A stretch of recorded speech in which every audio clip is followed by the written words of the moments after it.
Hello and welcome to The Baker's Show. At Baker's, everyone wins when it comes to saving big. Because when you order online through the Baker's app, you get the same great prices, deals, and rewards on pickup or delivery that you do in-store, with no hidden fees or markups. So no matter how you shop, you'll always save big at Baker's. Baker's, fresh for everyone. Save big on your favorites with the Buy 5 or More, Save $1 each sale. Simply buy 5 or more participating items and save $1 each with your card. Baker's, fresh for everyone. You're listening to The Drag. This podcast contains strong language, references, and descriptions of domestic abuse, violence, and suicide. It also has graphic descriptions of gun violence in schools. Mental health is an important part of this story, so please take care while listening. Previously on this season of Darkness. The subject is now in police custody. All of us had been holed up in all these stores along the driveway. We just came running out towards the main mall. It was an eerie sight in this sense. It was quiet. So I went back in Breckenridge Hospital, and there were gurneys and people everywhere.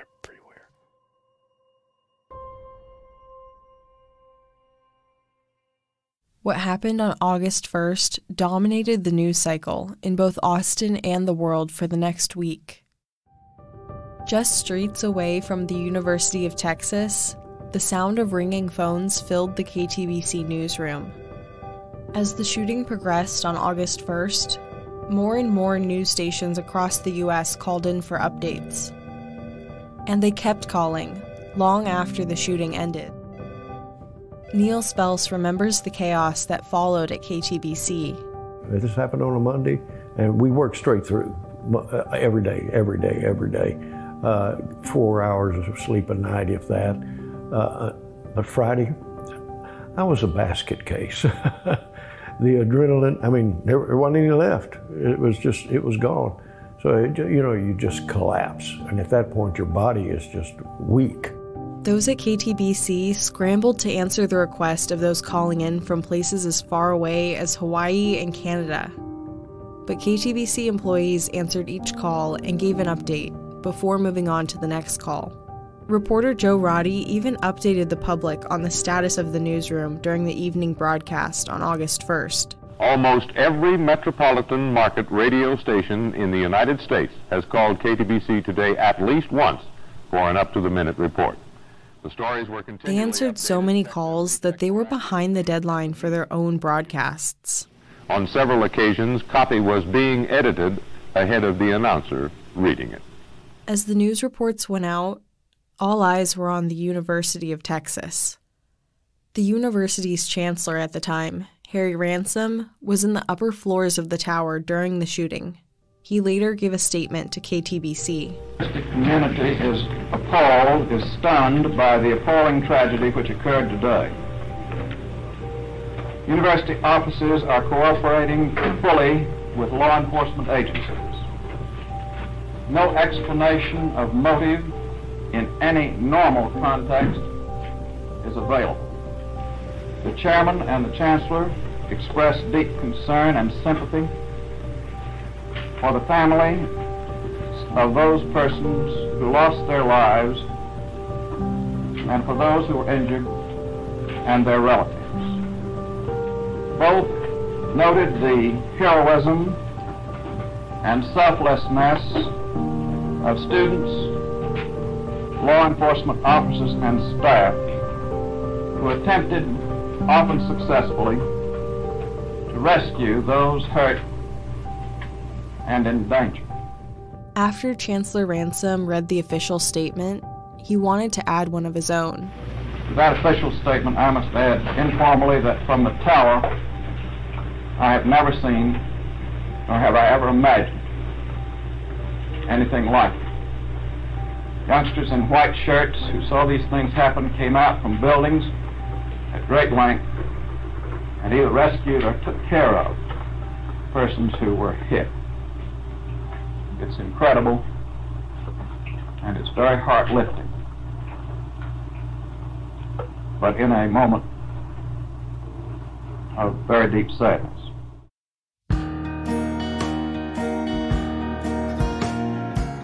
I'm Sarah Kinney, and this is Season 4 of Darkness.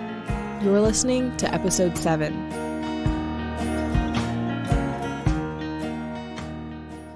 The university decided to close campus the day after the shooting, but classes resumed August 3rd. Forrest Priest remembers how suddenly things went back to normal. Now, Wednesday, we're supposed to be back in class ready to rock. I mean, there wasn't cutting us any slack at all, man. And Friday, I had a test of that 9 o'clock that counted for like 25% of the grade in the class.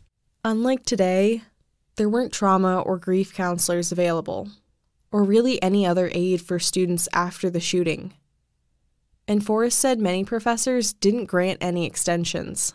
I mean, I didn't have a chance to slack off. I mean, you better be ready, have your socks pulled up and your nose wiped and ready to go, man, at that point. So Forrest spent the week after the shooting studying for his test. After almost being shot on Monday, he took his test that Friday. And I'll never forget our professor in that class graded the papers over the weekend, came back with them Monday, said, well, I'll give you guys credit. You did pretty doggone well on this thing considering what happened last week. The day after the shooting, APD was preparing for their 10 a.m. press conference.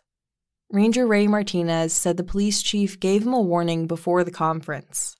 And the chief control, he told me, McCoy, and Jerry Day, and Ellen Crum, we were all supposed to be questioned by the news media, because he was full of news media. And he said, I am the only one that's going to answer questions, unless I tell you to. The chief wanted to keep Ranger Ray away from the media as much as possible. Ranger Ray said the chief even asked him and his family to spend the previous night somewhere besides his house, just in case there was a frenzy of reporters waiting for him outside. Ranger Ray said the chief might have been afraid of backlash from the media, since it took the department over an hour to stop the sniper. The reason why the chief wanted to keep me away from the news media, because they were afraid that I was going to say what I told you, and they're going to say, well, what happened? I mean, how come did it take this man an hour to get there, and nothing had happened within that hour? How come somebody didn't do something? See, there would have been a lot of questions, and which led to problems later on, because the truth hadn't come out. So the chief ordered them all to keep quiet during the conference and to let him answer all of the questions. And he says, then that's it. You cannot say anything. Okay. Officer Houston McCoy was under similar restrictions as Ranger Ray. His daughter Monica McCoy read his account of the conference. The secretary telephoned and asked if I could come in for media interviews. After the mass media interviews, where I followed Chief R.A. Miles' cautions of the less said, the better at the time. The officers and Alan Crum, the university co-op employee who had gone onto the observation deck with the officers to help stop the sniper, walked into a room full of reporters and sat down at a table. Chief Robert Miles sat in the middle of the table, with Ranger Ray and Crum to his left, and McCoy and Officer Jerry Day to his right. Officer Day had been with Crum on the observation deck when Ranger Ray and McCoy shot the sniper. So when he started the news conference, he said, I am the one that's going to answer the questions, and if somebody objects to it or whatever, then we're through. See, because he wanted to control it. Chief Miles answered the questions as the officers sat next to him. Even though Chief Miles didn't stop the sniper, he gave a description of how the other officers did. Afterward, Ranger Ray left with his brother to pick up his car. It was still parked just off campus. I had 2 parking tickets because I said I parked in a 2-hour zone. However, the news media later on, when they found out about it, they wanted to make a big hoorah about it. But the thing of it is that when I looked at the tickets, they were issued on Tuesday. That's after all the shooting. And to me, that showed that everything was returning back to normal. which was good. And he was dismissed. Ranger Ray didn't end up having to pay the parking tickets. Even after the police conference, there were still a lot of unanswered questions about what happened on August 1st. The news stations kept the public posted over the following days. Those updates included trying to understand why the sniper did what he did. That question was somewhat satiated by an autopsy of the sniper that supposedly revealed a brain tumor. Many people today and back then believe the tumor was the reason he committed these crimes. Dr. Coleman D. Shinar, a neuropathologist and pathologist, did the autopsy. He reported finding the tumor in the white matter above the brainstem. He also reported necrosis, or dead cells, surrounding the tumor.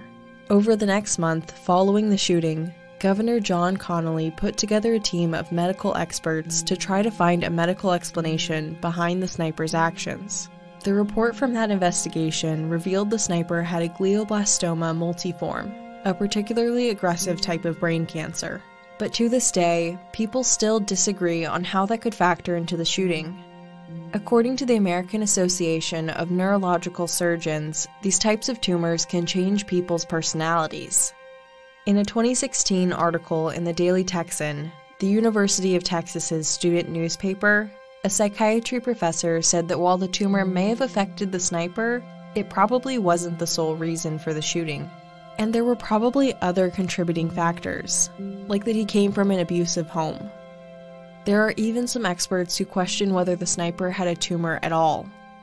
In my research, I've seen countless other articles and experts supporting any of those three possibilities. So it's complicated, and we won't ever have a conclusive answer since the sniper can't be evaluated. And his brain went missing back in 2014, so it can't be re-examined. The medical experts who put together the governor's report pointed out a few issues with the autopsy. For one thing, the autopsy wasn't performed until 24 hours after the sniper had died, and the body had been partially embalmed. Plus, the sniper's brain had been badly damaged during the shooting, so not all of his brain matter was examined. Ranger Ray thinks a lot of these issues stem from the fact that officials hadn't initially planned on doing an autopsy in the first place. This was a screwed up affair. I think the reason why they decided to go ahead and have him embalmed, and they were not going to do an autopsy, but somebody decided, hey, this is a very serious case. Since the sniper was killed, he couldn't complete any sentence for his crimes. So building evidence for a case against the sniper didn't matter to Ranger Ray. Because there was no defendant. The defendant was dead. Why waste the money, in cost of death? However, there was a second case in regards to the shooting. As protocol in any homicide, a jury had to be summoned to investigate whether Officer McCoy and Ranger Ray's killing of the sniper was justifiable. So we would be the defendants, so to speak, because we killed him. But he was a criminal and we did it in a justifiable homicide. Along with all the potential issues with the autopsy, Ranger Ray had a separate problem with the police department. They didn't do a critique of their performance at the tower shooting as they usually did for their other responses. This is what's common in police work. Whenever you have an incident like that, of course there had never been an incident like that, but anytime that you have some of the incidents, even in the military or wherever, after a battle, you have a kind of a critique, what did we do right, what did we do wrong, how can we improve or whatever. And I was waiting for that. Hey, we're going to get together and we're going to discuss in case there's another problem like this again, how are we going to handle it? What did we do right? What did we do wrong? And what kind of equipment do we need? But the critique never happened. In my opinion, the reason they didn't have a critique is because the citizens were upset that it took an hour and 30 minutes. And so they were very upset, and they thought that this should have been done a lot quicker. After the news conference, Officers McCoy and Connor met up again. Since they both like to fly recreationally, they decided to take a plane out over Austin. It was late in the afternoon, again very hot because we were down low. Officer Connor and his wife told me about that flight. He remembers seeing the tiles of the observation deck from above. And we were just kind of shocked at that, because, I mean, we both were talking about it, and it's like, it's red. And we didn't realize it was just the dust. So in other words, they cleaned up the mess and went home, and that was it. With U.S. Cellular, it's just $29.99 per line for 1, 2, or 3 lines. So you don't need that robot daughter you built to get a 4th line for family plan pricing. Oh, Robe Elizabeth? She's not going to like that. The robots will prevail. Oh, boy. Get the low rate of $29.99 per line. U.S. Cellular, built for us. Terms apply. Visit uscellular.com for details. We value human connection with fewer distractions. U.S. Cellular, built for us. Visit your U.S. Cellular authorized agent, Cellular Advantage, located at 918 Locust Street in Glenwood. When you buy Kroger brand products, you feel like you're winning. That's because they offer proven quality at lower than low prices. In fact, we guarantee that you and your family will love how Kroger brand products taste, or you get your money back. So next time you're shopping for the family, look for delicious Kroger brand products, because they'll make you all feel like you're winning. Shop now, in-store, or online. Bakers, fresh for everyone. 2 days later, on August 4th, many APD officers, including Officer Connor and Ranger Ray, drove down to San Antonio for Officer Billy Speed's funeral.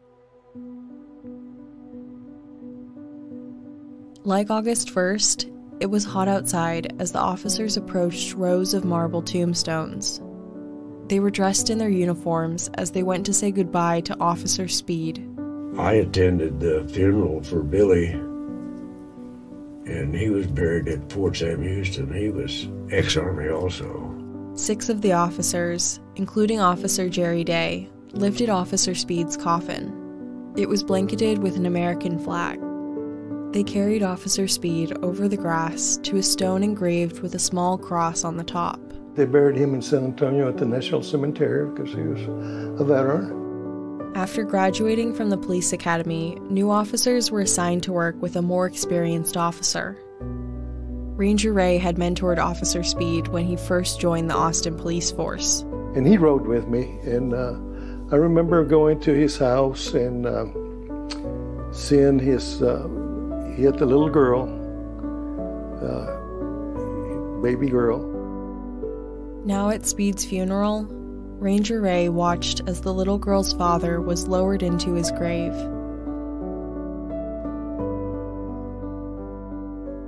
Officer McCoy wasn't able to attend Officer Speed's funeral. He had to go to court that day. As I mentioned earlier, a jury was called to declare whether the killing of the sniper was a justifiable homicide. Officer Connor remembers Officer McCoy couldn't go to Speed's funeral since he was summoned to testify at the jury in Austin. The way the laws are in Texas, they immediately, anytime it's a homicide, they go before a grand jury, so that a grand jury 20 years in the future, because there's no statute of limitations on homicide, could come back and indict you for some wrongful act or whatever. And so that's just a procedural point. So he didn't get to go to the funeral because of that. The court session took place in Austin, which is about a 2-hour drive from San Antonio, where the funeral was. So Officer McCoy couldn't attend both. Despite also shooting the sniper, Ranger Ray wasn't summoned. See, I didn't know there was going to be a grand jury. And Chief Miles later years said that I was so distraught that he wanted me to take time off. Bull crap, I would have gone to the grand jury, because how can McCoy justify going into the grand jury and saying, I got the call? After Officer Speed's funeral, Ranger Ray drove back home to Austin. Yet his day still wasn't over. I got back about 6 o'clock in the evening, and I got in my patrol car and I went to work. As life slowly returned to normal across Austin, those in the hospital were just starting their road to recovery. Some patients didn't even know about the chaos outside of the hospital after the shooting, as they fought for their lives within the walls of the ICU. In order to tell their stories properly, let's go back to August 1st. when ambulances were still unloading victims that afternoon after the shooting. In the hallway of Brackenridge Hospital, Sandra Wilson regained consciousness. She still wasn't fully aware of what had happened to her. Maybe before I got to the hospital, I knew something had happened to me, and then maybe I don't know. But I am sure once I got to the hospital and saw all the blood and gore and, all the awful stuff going on. From her gurney, she could see the same scene that her friend Jim Bryce had. He'd come to Brackenridge after another student had told him Sandra was hospitalized there. I remember one of the first days that I got there, at that day, I do remember, people, it was the ER, I guess. There were, stretchers with people on them, and I remember thinking some of those people had already died, So it was pretty traumatic, pretty scary. Claire Wilson laid on a nearby stretcher, waiting for the urgent medical care she needed. The hospital workers rushed up and down the hall. I heard the people when I was lying there. I heard people saying, "We've got to get help for that pregnant woman." And then somebody else yelled, "No, we've got to help the people there's still hope for." So I thought, well, I guess I'm not going to make it. Brackenridge was a teaching hospital, so many of the doctors were students. Finally, a young doctor came up to Claire. She said it was his first day as an OB resident. And he was, trying to get my blood pressure, and he couldn't get it. He couldn't get a blood pressure, and I said, "Am I going to die?" And he just turned his head away because he didn't want to probably tell me that because he was too young. He didn't know what to say. Another worker at the hospital came over to comfort the resident. It was just horrible. All these people coming in, dying. And and I was going, I thought, why don't you try to comfort me? So it's just a funny, how you have those funny things that happen in the middle of, dark things. Finally, the staff began to prepare Claire for surgery. And then I remember they had to get me to sign my name, and I'm going, I couldn't even do anything, but to give them permission to operate. She was still wearing the same blood-stained clothes from that morning, the same dress Tom and her had bought just days ago. And then they started cutting off my dress, and it was it was a beautiful maternity dress, and the only maternity dress I had, and it was just beautiful. A surgeon came over and grabbed her and 17-year-old Karen Griffith's stretchers. Karen had been on the drag when she was shot through her arm and chest. Both of her lungs were injured. He grabbed our gurneys and he said, "We don't have time to x-ray," that they had to get in and open us up right away and see what they could do. During surgery, Claire's doctors weren't able to fix all of the damage at once. The bullet that hit Claire's back tore through her stomach, colon, and uterus, and shattered her hip. Her baby boy had a fractured skull and was declared dead on delivery. And they were just, getting all the shrapnel out of my intestines and delivering the baby, who of course was not alive. And it was very long to just take care and find out what the damage was and staple me back up.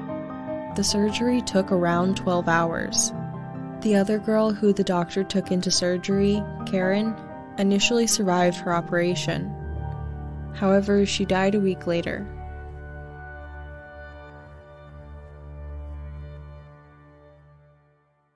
Over the following weeks, many of the victims of the shooting stayed at Brackenridge. Those in worse conditions stayed in the ICU until their next surgery or until they were stable. Sandra Wilson stayed at Brackenridge for just under a month. She spent the first week in the ICU. He shot me through the left side, and it knocked part of my arm muscle or something, and then it it grazed my spinal cord and knocked out my lung. So I just had one lung for a while, and then they inflated it or something. And they couldn't get all the little bullet pieces. It shattered. The bullet had fragmented, leaving little pieces scattered throughout one of her lungs. Those little pieces caused her pain for the next 4 years. Sandra was from Birmingham, Alabama, so her family wasn't around when the shooting happened. When they found out she was in the hospital, they traveled to Texas to be with her. I was real sick and I don't remember a whole lot. I remember my sister coming to visit me, and she had never flown before, and she had a new baby, brand new baby. My mom and my aunt Gladys came, so that was nice. After several weeks at Brackenridge, Sandra was finally discharged. She went home to Birmingham, Alabama, and stayed with her family for another month of recovery. News of the shooting had spread across the nation. People sent her and her family letters. She even got asked for interviews. I got a bunch of publicity, I guess, in Birmingham. I remember, being written up in the papers and that kind of thing, because I was the only one from Birmingham. I did an interview on TV. I don't remember what show it was. It was like a talk show. About 2 months after the shooting, Sandra would return to the University of Texas. Later on, she said the university gave her a scholarship. The funny thing is when just a few days or something before I got shot, I think I had applied for a student loan or a student grant or something, and I think I got turned down. My grades weren't very good. But then after I got shot, all of a sudden I got money. So that was nice.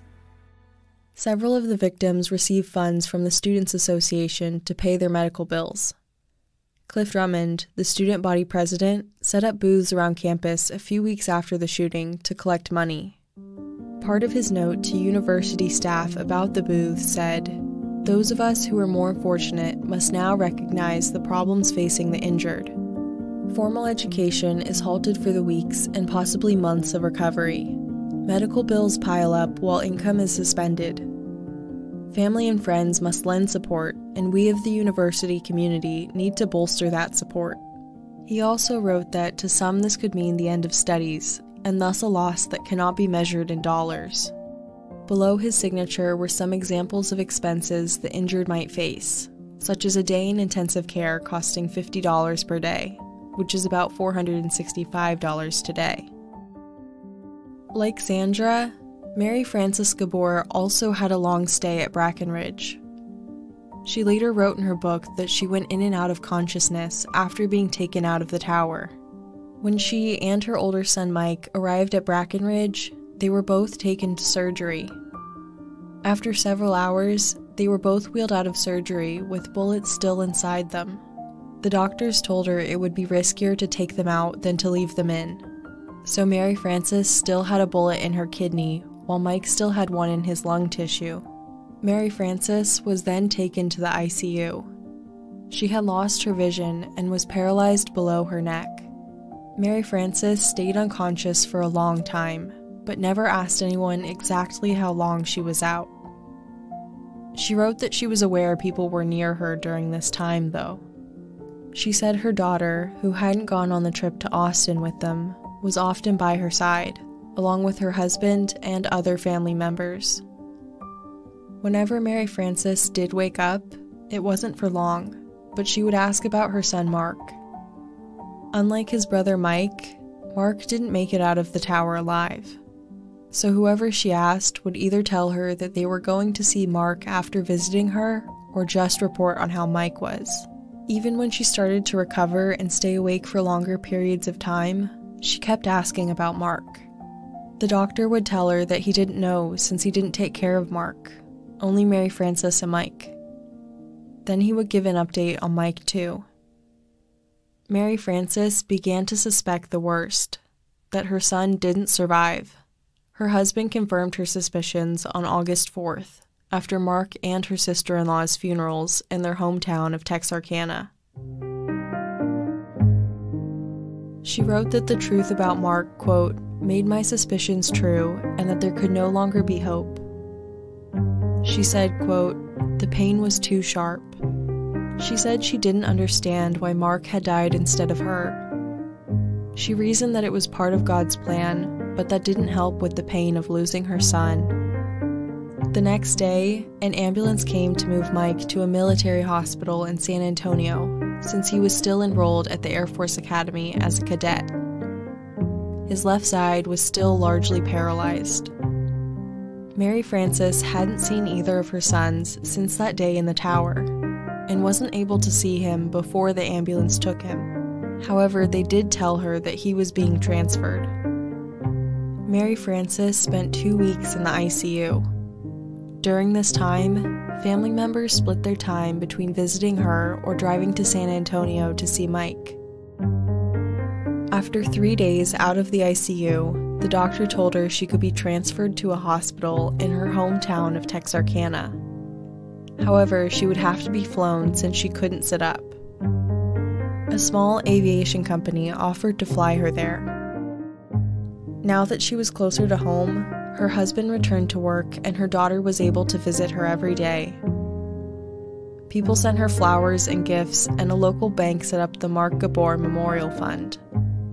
The fund collected more than $7,000, which helped pay for the family's accumulating medical bills. About 3 weeks after the shooting, Mary Frances heard from her son Mike for the first time. She wrote that he was, quote, cheerful. He even made a bet with her to see which of the two of them could walk first, which Mike would eventually win. His paralysis was slowly leaving his left side. In the midst of his recovery, Mike received bad news. Military Academy representatives told him that because of his injuries, he wouldn't be able to continue there. But by the first week of September, this had changed. He petitioned his removal and was let back into the academy tentatively. This meant he still had a chance at becoming an Air Force officer and flying, if he did recover. Mike, who was still staying at the hospital in San Antonio, had his friend drive him to Texarkana to deliver this news to his mother. He walked through her hospital room door using a cane. His left leg was still stiff, but the paralysis was mostly gone. The stiffness in his leg never fully left. Even though Mike made a 4.0 that semester at the academy, he was discharged at the end of his sophomore year due to the injury. He ended up attending the University of Texas the following fall, and graduated in the winter of 1969 with a bachelor's degree in government. Mary Frances was eventually moved to a rehabilitation center 5 hours away from Texarkana. While there, she struggled as she missed her husband and her family. She felt like they had adapted to her absence. She wrote the following in her book later on. I just didn't see how they could all get along without me. It was easy, I'm sure. I was like a little leaf that had been blown aside by the wind, and others had been blown around to take my place. I had to face the fact that I was here, alone, and I'd have to do the best I could with what I had left. She missed out on parts of her family's lives, such as her daughter's wedding, as a result of her injuries. Mary Frances died in 2006.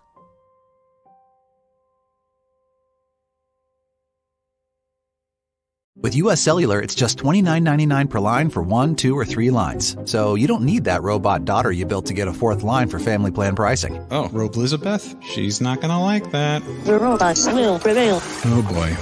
Get the low rate of $29.99 per line. US Cellular, built for us. Terms apply. Visit uscellular.com for details. We value human connection with fewer distractions. U.S. Cellular, built for us. Visit your U.S. Cellular authorized agent, Cellular Advantage, located at 918 Locust Street in Glenwood. When you buy Kroger brand products, you feel like you're winning. That's because they offer proven quality at lower than low prices.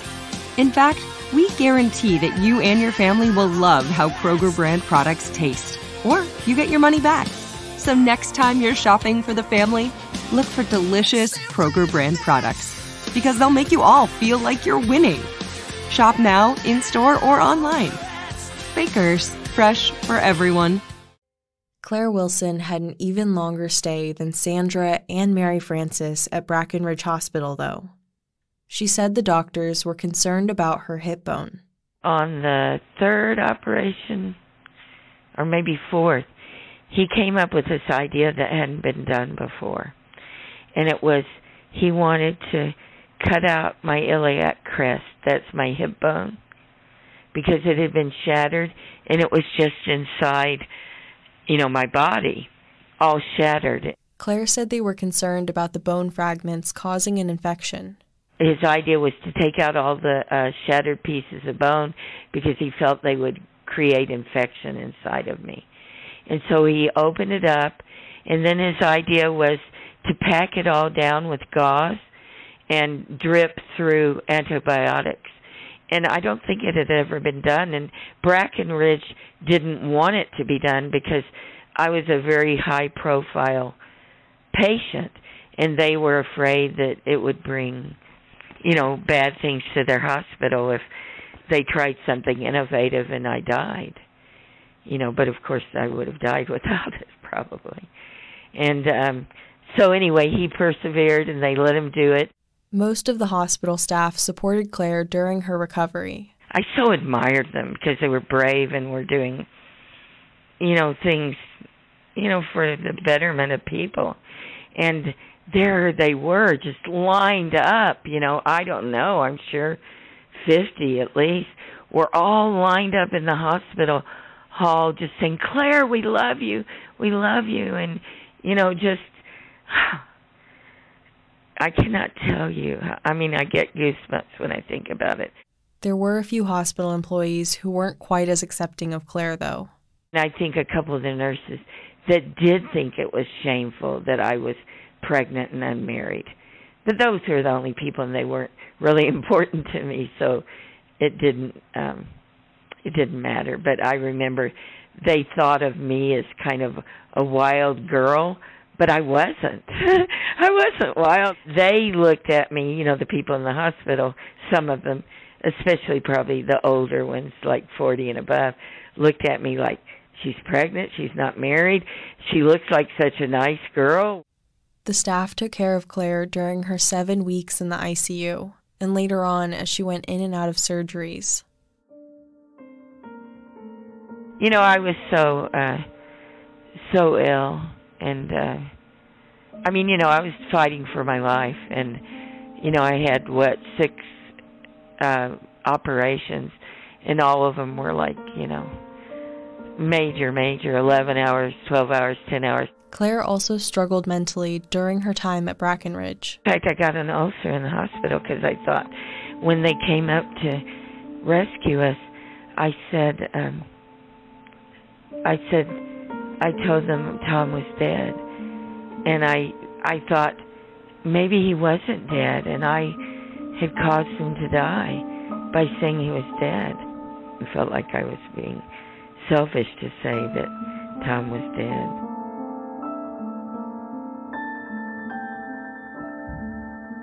It wasn't until 50 years later that she realized she hadn't lied. She saw the footage of that day as 2 students, John Fox and James Love, carried her off. In the background, Vietnam veteran Brian Ellison struggled to lift Tom. It was just seconds from the time that they picked me up till they picked him up, and you could see he was dead. I don't know if you remember, but his head was hanging down. He'd been shot in the neck, spine, and all that. And his head was just totally down. And, I thought, that's just, what do they call it, survivor's guilt.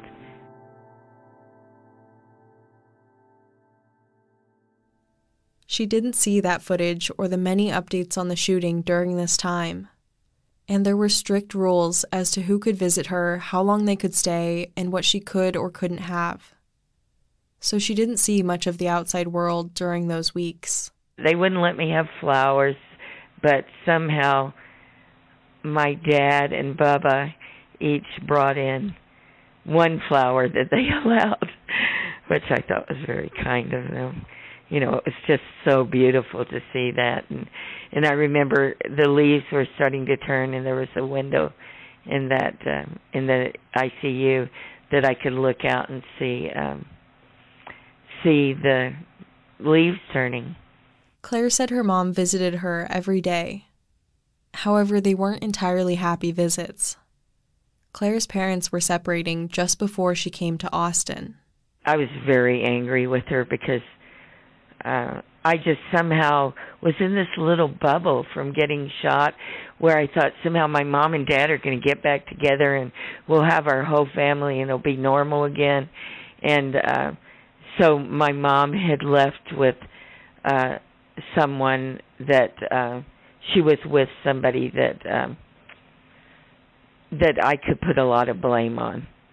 And so Mom and I had a lot of arguments in the hospital. I feel sorry. I feel bad when I think about it because she was just being very stoic and trying to just, you know, do the best she could for me, and hoping I would stay alive and everything. Her mom tried to bring her new significant other to visit Claire. I would never let that fellow come into my hospital room. And that was, 3 months. And I know that was very hard on her, but she was my mother. Once she was out of the ICU, more people came to visit her. Every person I knew, we're talking, at least 100, probably more than that, all came to visit me in the hospital. And it was just, it just meant everything, to have that kind of sympathy and care and, love. Love came from outside her circle, too. I had letters from all over the United States and some from all over the world of people, just writing in the mail and telling me they were so sorry. And some people sent me things like one lady sent me several nightgowns, which was really nice because they were prettier than the hospital gowns. As the months passed, Claire started to recover physically. She learned to walk again. By New Year's Day, Claire would be released from the hospital. She'd ended up spending nearly 4 months there, recovering physically and emotionally. While there, she thought of her baby often. They never talked to me about the baby because I guess they just thought I was lucky that I didn't end up being an unwed mother or something. I didn't think that way, and my friends didn't think that way.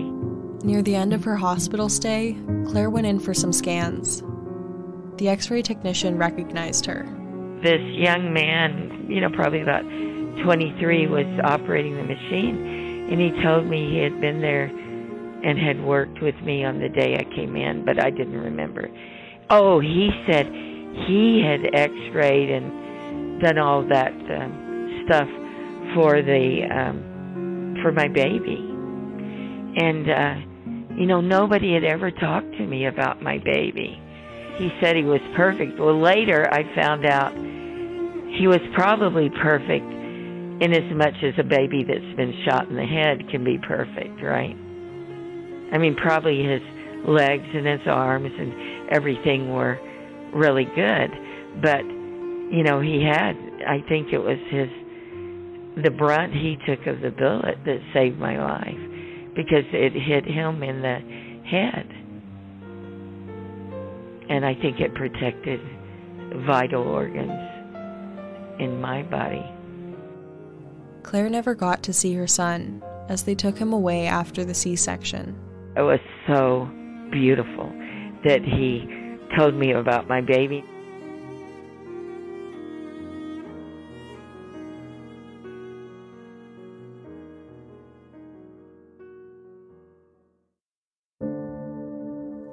Next time on Season 4 of Darkness. Every time there is a mass shooting, the image another haunt me as I try to my sleep. I think we all need to start being a lot kinder and really trying to help each other, and especially children. But when you're in that kind of a situation, your brain is all about one thing, survival. And it leaves gaps, must leave gaps. It's moving and focusing on so many things. It leaves gaps. Well, apparently the brain hates gaps, so it fills them with things that it can manage, manageable memories. It's a traumatic experience. It's not normal. And you will remember things that never happened, never flaming happened, and you will swear on a stack of Bibles you have clear memory of it.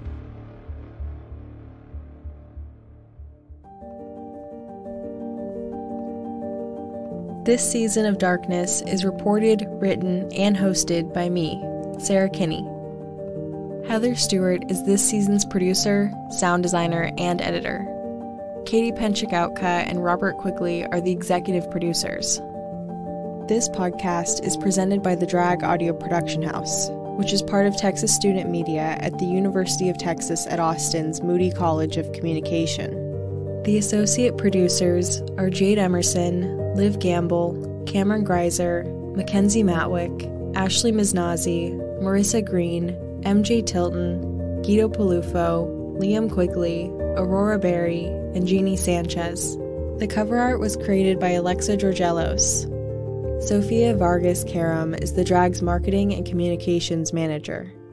Thank you to the Austin History Center, Neil Spels, and the LBJ Presidential Library for help with the archival audio tapes. Special thanks to the University of Texas School of Journalism and Media and Texas Student Media. Also to Jay Bernhardt, Rachel Davis Mercy, David Reif, and Gerald Johnson. A huge thanks to Leslie Schrock for all her support and guidance. The Drag is a non-profit educational organization that is made possible by individual donations. Please support our work by going to thedragaudio.com/donate. Every dollar goes directly to producing more content like this, while giving students an amazing educational experience. Thank you.